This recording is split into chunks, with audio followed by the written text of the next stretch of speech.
was told I would never deploy when I got to my unit, that all the slots were full and I arrived too late. But I started being a little too successful. I was making more than the president of the company, and they're a very investor governed and backed team. So they let me go when the debt started piling up.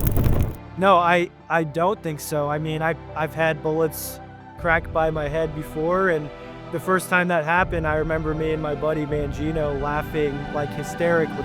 I'd gotten out of so many situations I simply should not have been able to get out of, and I had this inherent instinct that God had my back.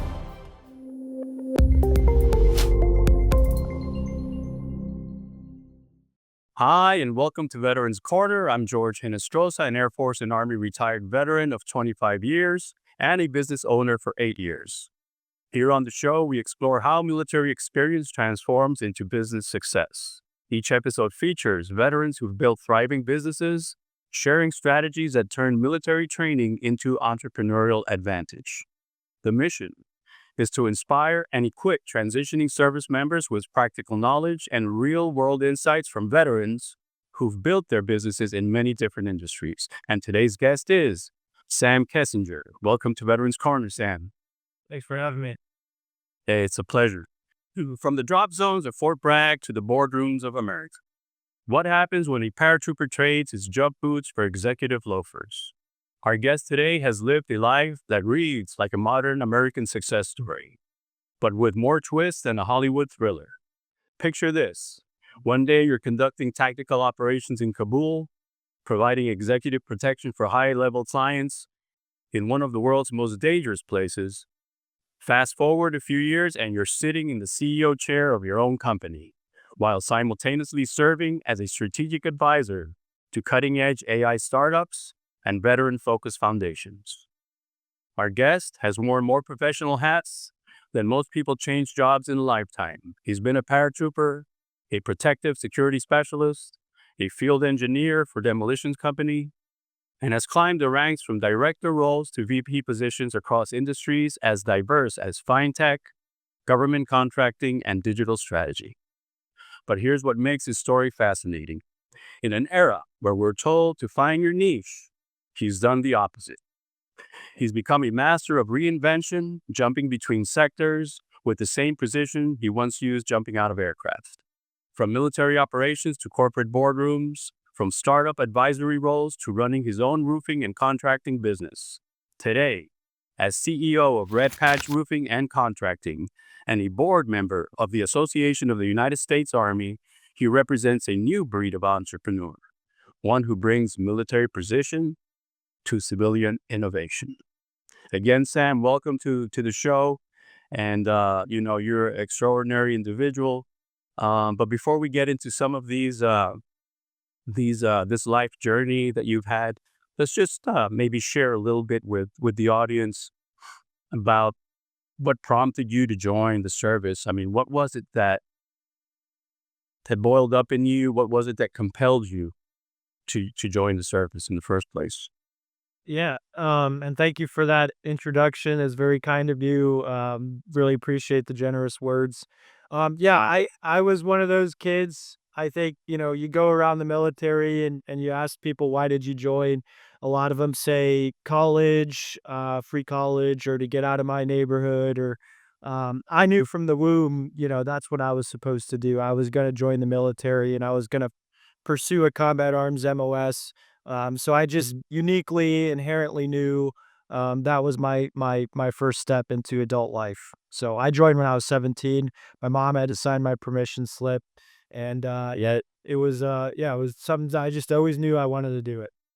Okay. Was there anything in particular though that were you like, did you feel patriotic? Did you just want the adventure? Were you feeling like, did you have family members that were in there? Anything like that? Or just saw a couple of Rambo movies like I did? I don't know.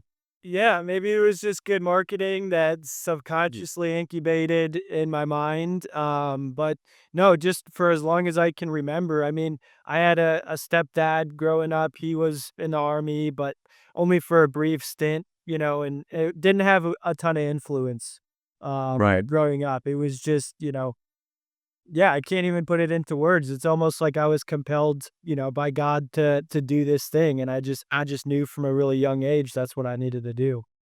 Nice. Okay, wonderful, wonderful. Just, going with the spirit, right? Flowing with the spirit. Yeah, that's good. A lot of people are sometimes forced into something. Sometimes we're compelled by other things outside, but just going in as an individual, or this is what I want to do, just shows that something is leading in your life. So tell us, so just basically, you joined the military. You were in for how many years? Just under 6 years. 6 years. Tell us a little bit about that experience as a young soldier and coming up through the ranks to the time you got out. What were some of the maybe individual personal challenges, and then we'll maybe talk about a little bit of the maybe where you were deployed to. Yeah, I feel like, challenges started really early for me. I just was always told you can't for one reason or another. Even when I was going to enlist, I had such bad eyesight that I had to memorize the board that they ask you when you join. I memorized the letter board to be able to get a waiver to join. And Wow. yeah, I was afraid of heights. They asked for volunteers for airborne school during my basic training, and I volunteered just because I heard somewhere volunteer for everything. And despite my fear of heights, I found myself, reporting to Fort Benning for airborne school. And when I showed up, they told me again, you can't do this sort of thing because this and that or whatever your paperwork. And I remember bouncing from like the physician's assistant, like getting all these stamps to be able to do what I wanted to do. Was told I would never deploy when I got to my unit, that all the slots were full and I arrived too late. But I told them I'm willing to compete for a slot. Nobody wants it more than me. Put me out there, and I was able to swap out with someone less motivated and got my first deployment that way in 2014. I was in RC South, Kandahar province in Afghanistan doing counter IED. There's a Netflix documentary on it. It's called The Fighting Season Afghanistan. Um, Oh, wow. I looked super ate up in that. The brief moments that I'm in there, my helmet's like crooked, and yeah, I just look like a bag of trash. But I was having a good time. Yeah, yeah, I was having a great time. And I think I was doing a good job. I really gave it my all in everything that I did. And Where's the leadership? How was the leadership during that time? Were you at that time? What were you? What part of the unit were you? And like what? How was your leadership at the time when you were that age? How did you feel? yeah, Uh, yeah, very hardcore. My leadership was very hardcore. Had a lot of impact on me coming up as a young buck. I felt like these were the mentors I was looking for my whole life. To tell me how it is and to be that leading spirit for me. There were no days off. My responsibilities, I was in a sapper unit, so I was embedded in an infantry company and I carried the demolition, sort of thing for them. It was not mm, driving trucks, we were not doing route clearance, we were dismounted patrol. And, I think some of those lessons that I learned, I perhaps wouldn't be around today if I had some soft leadership that just let me be complacent, let me, kinda sandbag during the physical tasks in garrison. right. So, I was really fortunate to have some hardcore guys that had been deployed many, many times before. Um, and yeah, so hopefully, Did you run into any? Were there any moments that were like really like life threatening? I mean, it's all life threatening when you're downrange, right? But what did you feel any time where you found yourself like reaching out to God, or just, hey, Lord, protect us, or maybe you were doing that the whole time? Keep your base. yeah, I kind of had an arrogance to me, I think, actually. I had been blessed so much in my life. I'd gotten out of so many situations I simply should not have been able to get out of. And I had this inherent instinct that God had my back no matter what. If it's my time to Right. go, it's my time to go. Right. And I'm happy to do that. So, no, I don't think so. I mean, I've had bullets crack by my head before. And the first time that happened, I remember me and my buddy Mangino laughing like hysterically, like we finally got our combat action badge, like we can go back and smoke some cherries up when we get home. Yeah. And no, I frankly I really enjoyed it. Wow. Beautiful, man. So listen, so tell us, just so as you're going through that, you come back to stateside, and maybe were you married or not married at the time? Did you get married during the service, or Yeah, I got married after my first deployment. Um, and yeah, it was not a good move. I mean, that's something they warn you not to get married as a young private, to the first pretty chick that you find, and yeah, I fell into that categorically, so yeah. uh, we'll talk about that a little bit because I mean that's something that we all had to go and experience, right? Or we know people that did that, and it's important that maybe the audience, just if they're still in the service, that they understand certain mental gymnastics that maybe we should have or shouldn't have done at the time. Just go through the feelings of doing that. What was the passion, and maybe why do you think maybe it wasn't a good idea? Or Yeah, I mean, the BAH was great, and it got me out of the barracks, but, I wasn't thinking long term, and really taking the time to analyze if this partner is, evenly yoked with myself in terms of faith, which is very important to me, in terms of politics, in terms of reliability. I mean, the woman that you choose to back you, they should be holding you up. You're as the man, you're the umbrella. You protect them from the water and the weather, but they still have to hold you up. So there's kind of two responsibilities in that regard. And if you make that wrong decision and you get deployed, I was fortunate enough my spouse didn't cheat on me, but I saw it many many times with my peers, and what a wreck mentally that can have. And right. I've even seen guys get sent home from my second deployment. A bunch of couple guys got sent home for that sort of thing, and it can really derail you in an environment where you simply cannot be derailed. You've got to be on your game, and yeah, I mean, it's almost like athletics. You've got to be able to focus on the task at hand. So having a good support network is very important, and vetting properly those that you allow into that social network is just as important. Right. Well, thank you for sharing that. Yeah, that is so important. I myself have been fortunate. I've been married for 40 years, so 25 years in the service. So yeah, I understand that. And I've even had friends that lost their lives because of that, or took their lives. And so it's a very delicate situation. And it's really good that people are hearing this, right? And especially if you're young and you're listening to this, really look into this and do your research, right, as to what happens getting married too early into your career. Yeah. So as we move along, then, so when you came back, when did you realize that it's time for Sam to start making his move? When did the entrepreneurship, or when did the what's next for Sam come into your mind?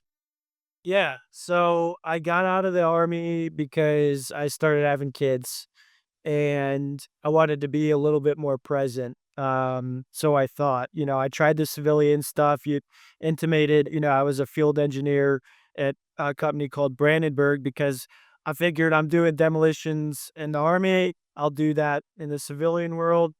Totally different. They don't use explosives or anything out here. They use excavators and sledgehammers and stuff. Well, and I didn't like the way the union guys talked to me. I was 23. I had fresh off 2 deployments. I thought, I had that veteran entitlement. I wasn't easy to get along with. And Right. I was so frustrated.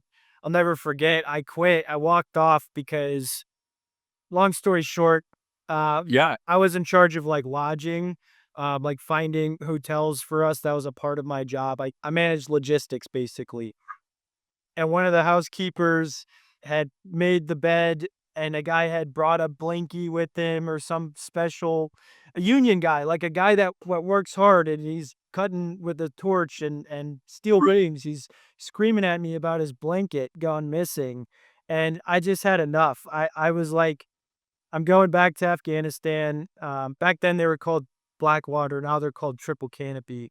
Right. But I was like, "I've seen movies about this. I know I can make good money.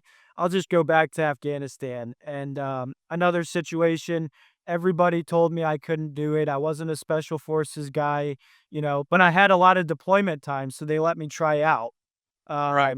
And I knew my shortcomings were in sidearms, so I took private instruction before I went to that selection, and I just stayed in shape, and it worked out, and I was doing the cool stuff. I'm short, I grow a beard well, so they put me on the tactical support team and pancake hat and man jams and, I coolest thing I ever did. That was the coolest thing I ever did. Yeah. Um, but Nice go.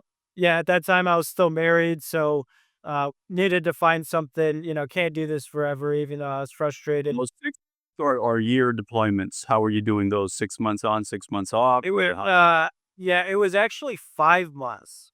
5 months. They were 5-month rotations, and I think sometimes maybe it would get extended. There's some bleed over time to 6 months, so, Right. yeah, I did 1 deployment with them and loved it. Had my own room, short barrel rifle, the coolest NVGs you could find, and, yeah, it was great. Uh, um, but I learned a lot about social engineering in that role because you're not on an offensive mission anymore, it's defensive, and the more that you can de-escalate and avoid a conflict, the better it's gonna look for you, for the company, for the ambassador. The least amount of conflict as possible. And there are some really interesting role-playing scenarios in that sort of training that I think ended up translating into sales for me. Um, I realized I was really good at interviewing. I was really good at kind of selling myself. So why not try to do sales? I kind of fell into it. I was doing government procurement for a small cybersecurity company. And I was doing really well. They let go their CRO, and so I ended up taking over the commercial development as well on top of the government stuff, and my commissions got convoluted at that point. It was weird, and I had to keep track in a way I didn't like. So I left that. I joined a company called J-Dog Brands as their director of corporate sales and, brought a $4 million total contract value deal to the table within my first 30 days. So I was really happy about that. Had a really cool boss. Shout out to Kevin Copa and James Cottle. They were really, I was like at home here. I feel like this is where, okay, this is what I need to be doing now. I'm working with the veteran organization and I've got, cool boss. But I started being a little too successful. I was making more than the president of the company, and they're a very investor governed and backed team. So they let me go when the debt started piling up. This guy's too expensive. So, Wow. yes, They did they didn't negotiate with you or say, "Hey, can you take a cut or anything?" You're just yeah, they did. They did ask me that. I wasn't willing to do that. Try to progress. I'm always trying to get better, and when I go hard at something, I go hard, and I think I'm worth that. So, sure. yeah, took another role as a VP, um, for a full cycle software development company. So you talked about me wearing multiple hats. Along this way, like I was doing stuff on the side. I syndicated an $8.1 million munitions deal to Ukraine, and yeah, it was just sales. Like What year was this? Where are we at in the timeline here? had to be like 2021. Okay, so not so long ago. We're talking about the last, during COVID, actually. Yeah, yes, during COVID, maybe even 2022 then perhaps, yeah. Um, yeah. So that was a sweet gig. I had an office in Ohio, in DC, in Berwyn, and my home office, traveling a lot. It was a good time to go through a divorce. And yeah, I really enjoyed it, but still didn't really feel like this is for me. The money's good, but I just don't enjoy it. I didn't like my clients were very posh. It was all the Bath and Body Works, Abercrombie and Fitch executives, and just didn't Yeah, not my crowd, yeah, all these people. yeah, exactly, exactly. So I took a break from that. I made a ton of money on crypto. I was just doing that and doing sales consulting on the side, and loved it. Thought I had it all figured out. Would make 3,000 bucks a day sitting on a beach in Jamaica, and then reality hit. Turns out I'm not the smartest guy in the world, and I lost like 60 grand in a night, and was like, okay, I need to start looking for a job again. And this whole time, by the way, I'm looking for a mentor. Like, I'm looking for someone to tell me, this is how you're supposed to do this thing when you get out. This is how you plant roots. And, How old were you at that time then? At this when this is happening, how old were you? I was 27, 28. You're still a young guy, right? So yeah, I'm just trying to, what goes through a man's mind at that age, right? But yeah, that's a lot of stuff going through a young man's life. You had a lot coming at you very young. Yeah. So it's not unusual. Yeah. So you mentioned divorce, man. So you remarried now or No, no, I'm not remarried. No, I've got a real hot new girlfriend, but I'm not married, and we're taking it okay. pretty slow. So, and it's going well. It's Or you're the divorce. So that's always, I mean, it's not the best thing to happen to a person, right? So, but we life must go on, right? yeah. Yeah. If anyone's, I mean, this is a problem in our community. You know what I mean? You need to lawyer up, and it's better to spend a few $1,000 now than to forfeit all your assets later on. Like, take it from me, I had a great attorney. He really protected me, and I don't think I'd be well positioned today if Mm. I didn't, take that Yeah. advisement. So yeah. Wow. Okay, so now you've gone through that. So take us. What's the next step after that point in your life? What? Yeah. How did you feel? How did you? Okay, now this happened to me. Now what am I going to do? What's Sam's next move? Yeah. The only thing on my mind at that time was money. I knew, my unique competitive edge is I've got that dog in me. Like, no, I'm not gonna be the smartest guy in the room. I'm not gonna be the tallest. I'm not gonna be the strongest, but I will outwork anybody that you put me in a room with. Mm. 3 o'clock in the morning is like a familiar time frame for me. Uh, Oh, so yeah, how do I make as much money as humanly possible? I kind of took advantage of the work from home thing. Like, I found another role that a company based in California. I was their vice president of sales, and at the same time, I took an on-prem sales gig for ABC Supply, which is the largest uh, exterior building products distributor in the country, and they brought me on to be a branch manager. Um, for like to run a store basically, and I did both of these jobs without them knowing in tandem, and was just like raking it in, and it right. was working really well. I mean, had 3 different phones and they all seemed to be going off at the same time, but I was paying the bills. I was recovering from that divorce, the financial damage to that, any way that I could. And I hated my boss at, the company based in California. I won't use their name, but you have it on my radar. He's a just really dishonest, uh, individual, and, that's fine if you're trying to make some quick cash, but, at the end of the day, I did wanna find something sustainable, and at ABC Supply, I really respected my supervisor. Very smart guy, very business savvy. I soaked as much up from him as I could, but personality wise, I mean, yeah, it was time to do my own thing. I'd made all these companies like really successful. I felt like I hit my KPIs. I did what I was supposed to be doing, and which is hard. Like, sales is a hard thing, especially if you're a military dude, unpolished. You come out of a combat arms role. You're used to spitting in a bottle all the time everywhere you go, and yeah, it's a challenge. So I felt like I'm doing what I need to be doing. You guys as my employers should be upholding your commitments.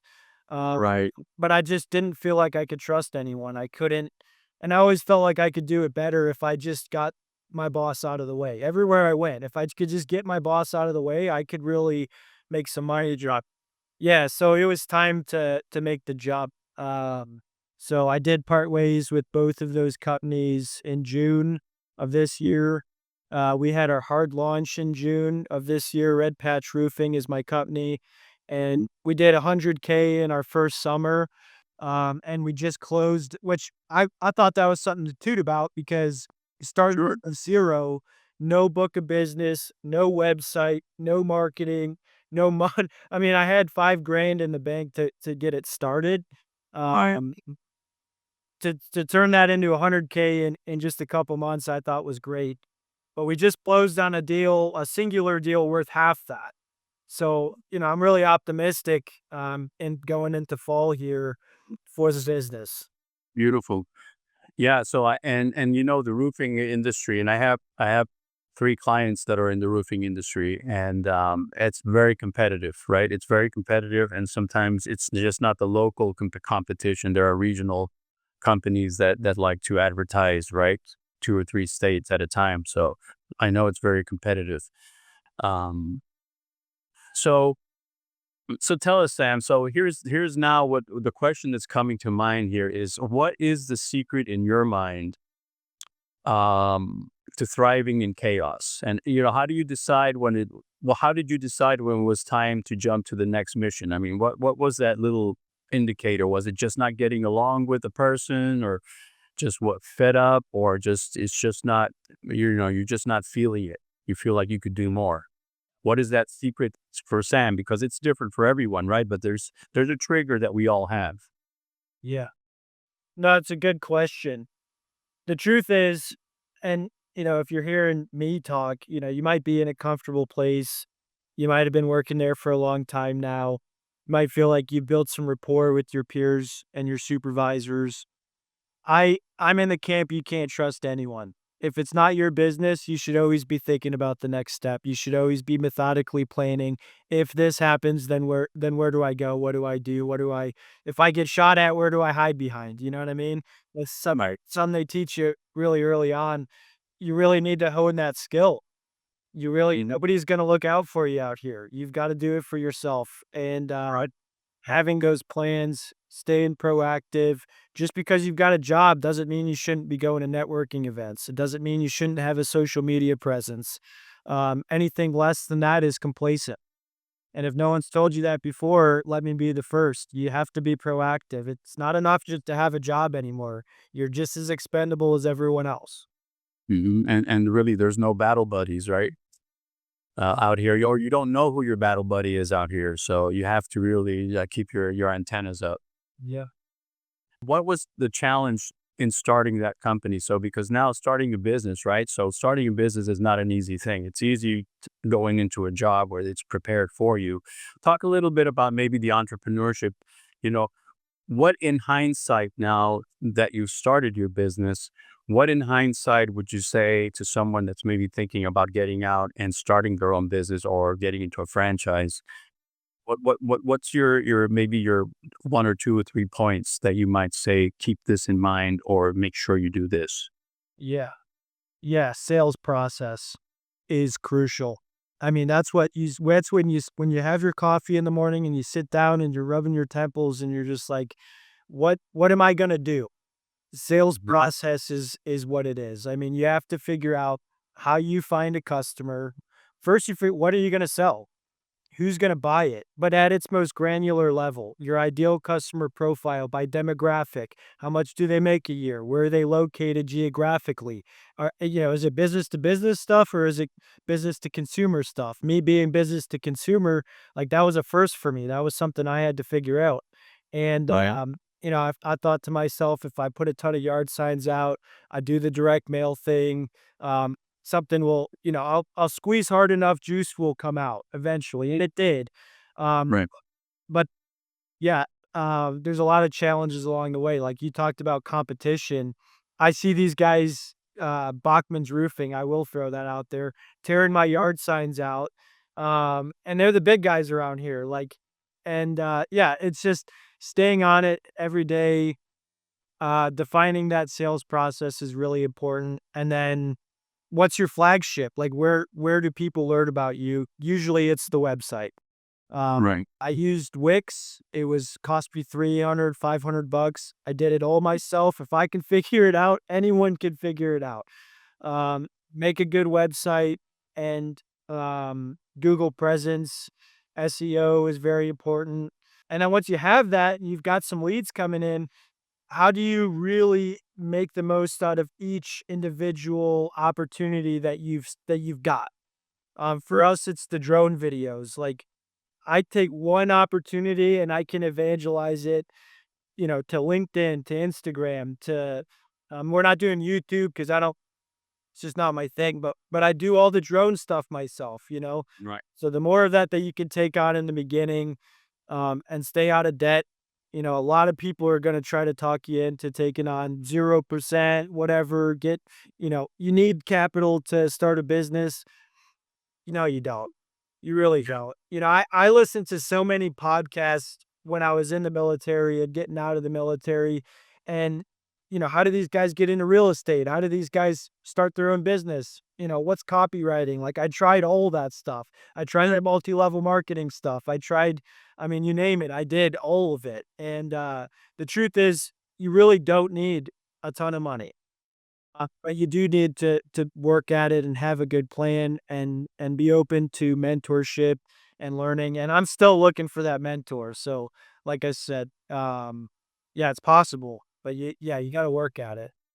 Yeah, it looks like you have a built-in mentor, man, with everything you've discussed. I don't think you need a mentor. I think you're on the right path, brother. I hope and I pray that a lot of this energy transfers into transitioning service members because I can see that there is a spark in you, right? And it's a blessing to have that. Not everyone has that, and but I've been alive long enough to recognize certain things, right?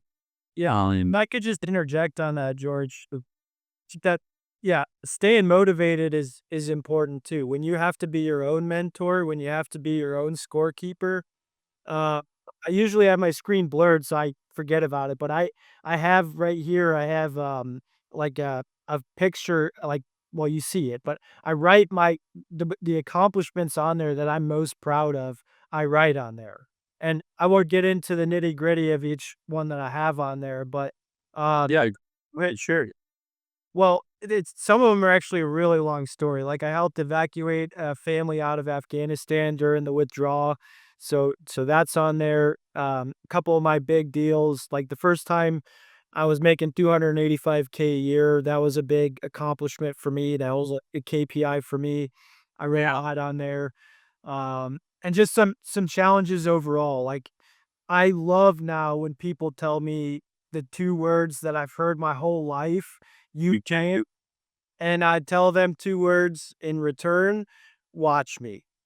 And yeah, it's keeping the faith and staying motivated. Yeah, it's if you don't have a mentor, if you have to do it by yourself, you gotta find ways to keep yourself. so how old are you now, Sam? I'm 30.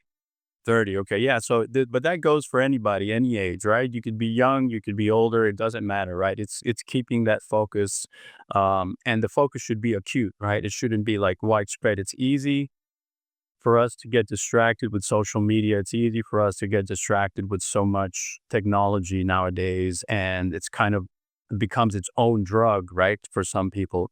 I'm in the business of that, and I hardly ever even go in my own Facebook ever, like maybe twice, 3 times a year at the most, right? Just because. So, so part of that inner thing, Sam, let's get into a little bit of the spiritual journey here, because I know that and I share that with you, and this is why I want to touch on that. Um, they say you shouldn't talk about religion or politics, but we're not talking about religion. We're talking about personal belief here. How do you feel that being a Christian or being a Bible believer or whatever we want to call it nowadays, people have so many different angles on these things. I don't see how, but um, what's give us a few words on that. Yeah. Yeah, it all circles back to trust. You really when we're talking about your future, your success, the success of your family and your household, who can you trust? Really, it's you. So you can't just do the YouTube videos. You can't just go to church. You've got to read scripture for yourself. And when you do it long enough and you feel like, you actually understand in context what some of these things are saying, I get that sense of invincibility. I get that sense like nothing on this earth really matters if I have Jesus Christ in my heart. Amen. There's no house on fire I wouldn't walk in. I feel good about it. I feel okay. Right. Even if my finances dip, God will provide, and that's been true. Um, so yeah, I would say reading the Bible, even on Audible. Mm, I do that on long drives and really trying to understand, God's intention for us while we're on this earth isn't just for yourself and self-preservation. It's also leading others to Christ and evangelizing. I think we talked the first time we talked, I had just put my baptism on LinkedIn and, I mean, it's small things. You Nobody would think doing something like that would lead someone to God, but I've actually still to this day have people telling me, "That was really cool, you getting baptized." I'm thinking it's time to do that myself now as well, and, mm. that's really what it's all about, praising God and putting it at his feet, so So how do we balance life then, Sam? So, as we come here, we're right at 35 minutes, and let's talk a little bit more about how do we balance our life now between work and spirituality, meditation, keeping ourselves healthy, family. How do you feel that what works for Sam? What's your typical day? What do you feel that works for you as a schedule? Because maybe a lot of us don't know. Because in the army or in the service, we all had a schedule to go by. We knew exactly where we had to be when we had to be there. When you get out of that atmosphere, um, now maybe some people feel like they're flapping out there. So what are some of the ingredients that you still bring with you from that? yeah, so you can't get out of shape just because you don't take PT tests anymore, you can't. You have to stay in shape, and there's no excuse otherwise, it doesn't matter how many hours a day you work. A lot of times when because I do the mentor thing now, I wrote part of the mentorship program for AUSA. I get these guys and they say, "I can't find the time in the day." I tell them that time is at night, brother. That time is early in the morning. You need to Right. it's there. And, yeah, you need to stay in shape. Even a poor diet you can get away with if you're staying in good enough shape and Right. fasting Yeah. and, that sort of thing. Fasting's very, very important for my mental acuity. Um, and I plan my I plan it day by day. If I set a rigid schedule for the month, I'm not gonna adhere to it. Something's gonna come up, and it's just gonna fall through the cracks. So Right. I start my day, I write a list. This is the stuff I need to do today, Today. and that's it. And if I get it done, then I call it a good day. I pat myself on the back. Maybe I let myself have a glass of whiskey or something like that and a cigar. Right. If I don't do that stuff, it's the first thing I do that next day. But you got to write a list every day, compartmentalize, you know, 25-meter target, 50-meter target, etc. Yeah. Yeah, write your tasks out that you want to accomplish for that day. Okay. And so do you have like the checklist, and like do you categorize them in order of importance, or it's just like this I can do today, maybe this I can leave for tomorrow if I don't get it done, or is there anything that goes on in your mind? Well, for me, I'm money minded. Like, how do I generate revenue? So, Right. tasks that are most pertinent to generating revenue, I do those first. But, if it's as easy as just picking the lowest hanging fruit, sometimes, go with that. But for the week, I try to have like these parameters I operate within. So, like Mondays, I do a lot of marketing stuff, Monday marketing, like it works in my head. Yeah. Yeah. Tuesdays, I'm thinking more about like outreach stuff, doing the direct mail. I'm compiling addresses and I'm transposing them from an Excel sheet to merge it with Word and that sort of thing. Wednesdays, I'm trying to do networking. I'm trying to, increase my social media presence. I'm doing production, and Tuesdays and Thursdays is when we schedule our projects for. So, usually on site. That's why it works well with the mail stuff because I drop off letters at everybody's house in the neighborhood we're being roofs at. And then Fridays, I try to stay open minded to opportunities like this to just get the word out there for the brand. I will be going to the gym after this, and then I'll be sitting down at my computer and doing the blog content, doing what I'm supposed to be doing. How important is networking to you, Sam? What category is that? Like you mentioned networking already, but how important where and what priority do you give that? A huge priority. It's all about who you know. Your network is your net worth. I'm sure you've heard that before. You have to get out of the office, get out of the chair and go out because there's opportunities out there, you know? You go to real estate events. I have no business being at a real estate event wearing a suit and all that stuff, but there's people there that need roofs. So, you know what I mean? Where you can find the overlap is how you're gonna make the time the most productive. But at the very least, you need to be getting out there to perhaps see how you can be of value to others, not just how they can be of value to you. And and then they know someone that knows someone that knows someone, you know. And actually I'm glad you brought this up, George. I know we're running on time, forgive me. Well, we got plenty of time. Go ahead, man. The if you're working a job and I talked about you need to be planning your next steps. If you have a big network, it will be so much easier to go from 1 to 2 because the algorithms, the AI, you can't just submit resume. If you're submitting resumes online, you're doing it wrong. You're wrong. You're wrong to do that. You're wrong to go on Indeed. You're wrong to go on LinkedIn. And if you think just filling out an application and doing the take it from me. I'm a college dropout. I had 2 VP positions in my before 30. Right. Right. Resumes, it doesn't work. You can't just submit it online. You need to know someone. You need to have your resume shuffled to the top of the pile somehow. And that's only going to happen if you talk to the person that's making the decision on who to hire. And how do you find that person? By networking. Not job fairs, not job fairs. Let me be Right. clear. It's not by going to job fairs. It's by going to your local chamber of commerce or going to your local veteran networking group or whatever it might be. Um, and just talk to people, ask questions, and listen to the answers. And eventually you'll find that it's like a puzzle. This person does this person does this person does this.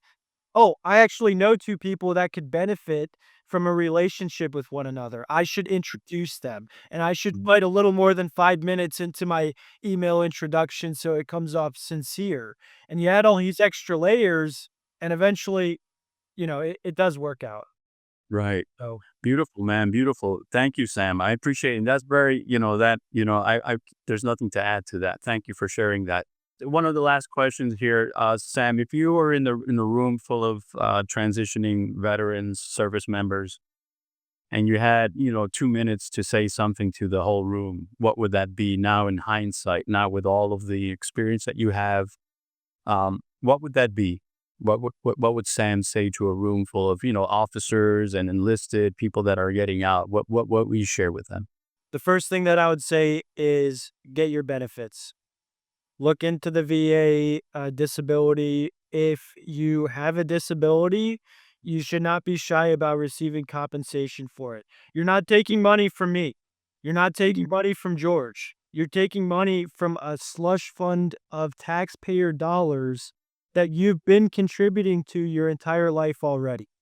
So get your benefits and find an advocate. Don't do it yourself. Just like with the divorce attorney, you need a VA attorney. Do it the right way and do it right from the beginning and just get it done in your first years getting out because it will take you years. It will not happen overnight. The second thing is, and I would say this, and I don't know how your podcast allows for this, but truthfully, my answer would be and take my phone number as well and give me a call and tell me, what your struggles are and how you can help because I'm the only one I'll vouch for out here. I'm the only one that'll pick up that phone at 3 o'clock in the morning because I'm up already. And if you Right. need help, if you need something, there's probably a resource, especially if you're in the Northeast of the United States that I could plug you in with. I would give out my phone number. So I don't know if you want me to do that here or do Yeah. You're welcome. And actually, go ahead. Please do so. 910-728-0212. Please text me. Don't blow up my phone, but text me and let me know what's going on and how I can help, and I'd be happy to. 910, man. You kept the Fort Bragg phone number, huh? Yeah, yeah. And actually my email too is gmail@samkensinger.com. Okay. And we'll be putting those in the once the video gets published, we'll be putting all your handles and everything in the video description. And so don't worry, people will be able to get a hold of you, Sam. So thank you, Sam, so much for being with us today. I know you've got a long day ahead, and I promised I'd let you go play some golf today. So, again, God bless you. Thank you for your service. And so, in wrapping up, so that's a wrap for today's episode of Veterans Corner. A huge thank you to Sam Kensinger for sharing their journey, his journey. We're our journey as veterans. If this story inspired you, don't forget to like, comment, subscribe, and share. Join the conversation by sharing your thoughts or experiences in the comments. Until next time, keep pushing forward, stay strong, and remember, like Sam said, you're never alone.